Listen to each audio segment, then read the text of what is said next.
অবশেষে অপেক্ষার পালা শেষ করে আনুষ্ঠানিকভাবে পাকিস্তানের সেনাবাহিনীতে যুক্ত হলো চীনের তৈরি অত্যাধুনিক অ্যাটাক হেলিকপ্টার জেট-10 বিশেষ ইঞ্জিন, প্রতিরক্ষা ব্যবস্থা এবং ইলেকট্রনিক ওয়্যারফেয়ার প্রযুক্তিতে তৈরি এই হেলিকপ্টার।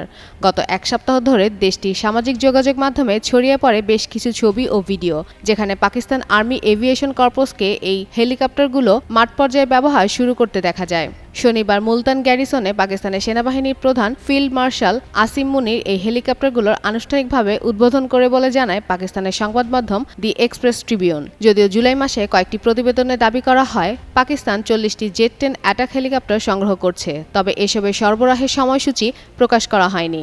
ধারণা করা হচ্ছে আগামী মার্চে ইসলামাবাদের প্রজাতন্ত্র দিবস উপলক্ষে আয়োজিত কুচকাওয়াজে হেলিকপ্টারগুলোকে আনুষ্ঠানিক প্রদর্শন করা হবে।